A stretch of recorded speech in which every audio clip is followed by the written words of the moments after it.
last week. Follow this.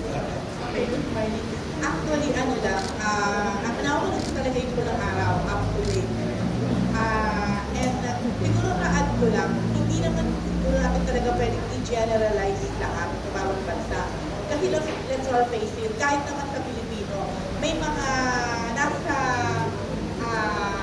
naka-uniforme din naman, aminin na natin, kahit ngayon, na may ginagawang hindi maganda. Kahit sa mga kababaihan o sa mga kapwa nila lalaki, di ba? So may gano'n. So parang dito, hindi naman talaga natin pwedeng kaako sa lahat. At lahat tayo siguro kami nakarating na sa Japan, may mga na-encounter ng mga Japanese. Totoo naman, napakabulungan nila. Iisipin ko nga kayo, parang ano ba, natuto ba sila from what they did before sa mga Asian countries, di ba? Ay, ano lang, matter of fact lang. Pero, wish ko na sana nga, makamit ng mga comfort nila. Lalo na yung admission from the Japanese na Navy. Sana nga po, mangyari.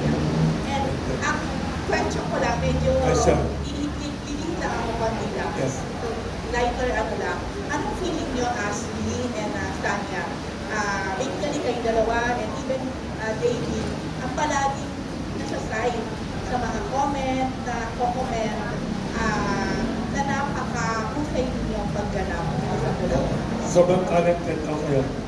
So, how do you feel about it? Lalo na si Ashley, parang maraming nagulat, actually. Kanya kasi, parang... May nagsabi pa gawing pelikula yung ginagawa niyo. May nagsabi. How do you feel about it? And another thing, parang like sa role ni Ashley, walang malaki, walang maliit talaga. Well, syempre I'm overwhelmed sa mga good feedbacks about it. And nakakataba rin ang puso. Kasi focus lang kasi talaga ako sa lahat ng ginagawa ko sa Pulang Araw. I take my job seriously kasi hindi biro yung role ko. So now na may mga good feedbacks about it. So alam mo, mayroong fulfillment sa akin na nabigyan ko ng justice tong role ko. So I'm really grateful and really thankful sa lahat ng mga good feedbacks, mga positive feedbacks ng mga tao sa akin. But of course, with the help of my co-actors din yun, magagaling din kasi talaga yung mga kasama ko. Lahat ng mga supporting roles doon, they play a huge role on the show. And lahat talaga ng mga characters sa Pulang Araw, talaga nag-shine. So I'm really grateful for the whole production and cast of Pulang Araw. And nagpapasalamat din ako sa GMA for trusting me and for believing me na kaya kong gampanan yung ganung role. And of course, sa mga totoong Filipino comfort women, sa mga organizations na tumulong din sa amin na gumawa ng research about it para mas maisalaysay namin na maayos yung storya nila.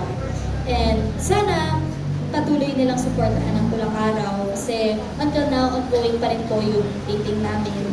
Hindi pa po tapos ang storya ng mga comfort women. Marami pa po silang aabangan.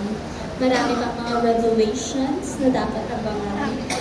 Ano ba mangyayari kay Sister Manuela, kay Amalia, kay Teresita, marami bang mangyayari na hindi yung papuan lang. So, and maliban sa comfort women story, ano nangyayari sa mga Kirilla, ano nangyayari kina Hiroshi, sa kalayaan ng bayan, diba? Makikita pa yung mga different ways kung paano matatapang, kung gaano pinakita ng mga bawat Pilipino ang katapangan nila para lang makuha yung kalayaan. Anong oras ulit daw?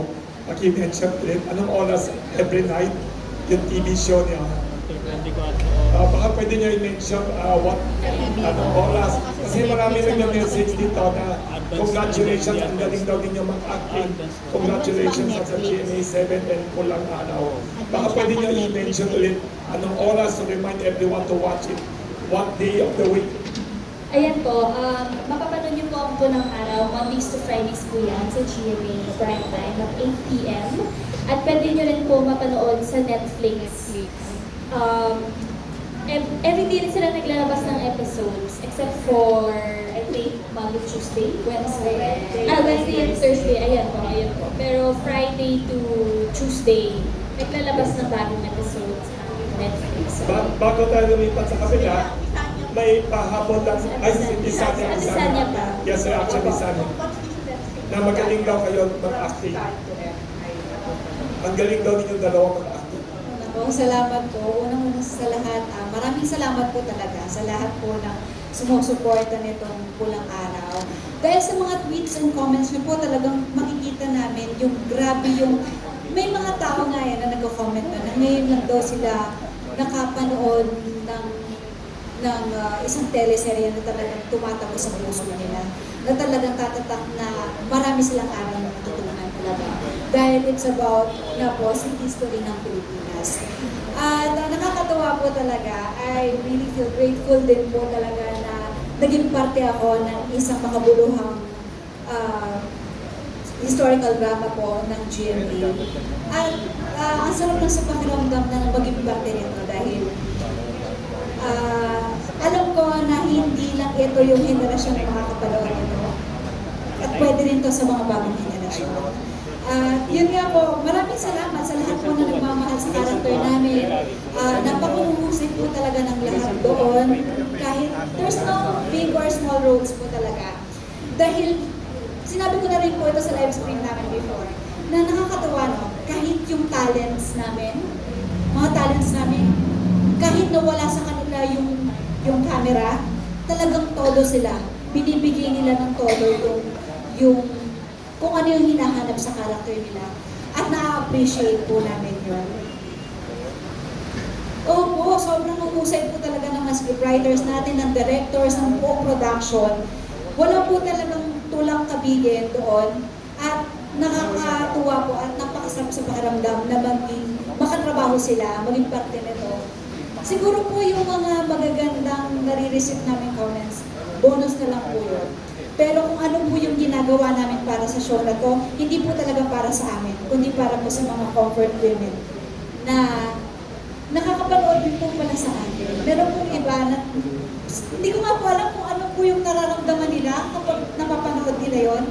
Pero ito lang po yung tanging magagawa namin para bigyan sila ng boses dito po sa bagay na ito. Dahil lang sa akin, kumusta yung naging rating mo din? Kasi si Dennis nakakita na ikaw, kumusta yung experience? Sa totoo lang po, yung eksena po na yon bago po namin gawin. Nakakatuwa nga na nagkaroon kami ng rehearsal noon bago namin gawin yung pinaka-eksena. Kasi gusto rin po ni Direk at namin na sana po isang take lang. At nangyari naman po na isang take lang. Medyo mahaba po yung eksena, wala pong kinat. Meron po doon na nangyari na talagang halos subad po ako, di ba po? At tinanong po nila ako, Sanya, ready ka ba dito? Okay ka lang ba dito? Ang nasa isip ko po nun, teleserye po ito, pwede po ba yun? Pero, kagandahan din po, iningatan din po ako. Siyempre po, nakasecure po talaga lahat. May nangyari po talaga halos wala na akong gamit pero naka-cover naman po siya. At halos pinalabas din po yung ibang mga hindi naman po talaga kailangan sa set noong time na yan. At willing po ako. Sabi ko, hindi ko to gagawin dahil artista lang ako. Gagawin ko to para sa mga kababaihan na talagang inabuso noong panahon ko lang ako. Sila lang po talaga nasa isip ko noon. Wala na nga po akong pakialam noon that time kung mahubalan ako. Kasi alam ko po na iingatan ako ni Direk. Si Dennis, kumusta? Lalo na po si Kuya Dennis na tinatanong niya ako, okay ka lang, okay ka lang. Kasi may mga eksena po talaga na talagang kinabukasan po, puro pasana ako. Sabi ko sa kanya talaga, huwag ka mag-alinlangan na gawin kung ano yung kailangan sa eksena natin. Kung kinakailangan na medyo itotoo mo, para mas maramdaman natin pareho, gawin mo. Sabi ko ganun. Tapos willing siya, yun na po, nag-rehearse pa kami. In fact, siya pa yung nagtanong sa akin, pwede ba tayo mag-rehearse para doon sa eksena? And nakakatuwa bilang siya po ay si Mr. Dennis Brillo, na talagang hinahanga. Napakahusay po talaga niya. At ayun po, nangyari naman po yung hinahanap ni Direk, wala pong kinat. Nung nga pong pinalabas, ay talagang nakita po natin na talagang ingat na sila. At sana po ito pong eksena na to ay mapanood po nating lahat dahil talagang po pinaghandaan po talaga natin. Masakit siya na eksena pero sana po ay tumama sa ating mga puso at isipan. Yung ganitong nangyari sa kanila ay sana po ay hindi natin maranasan ulit. Salamat po. Thank you po.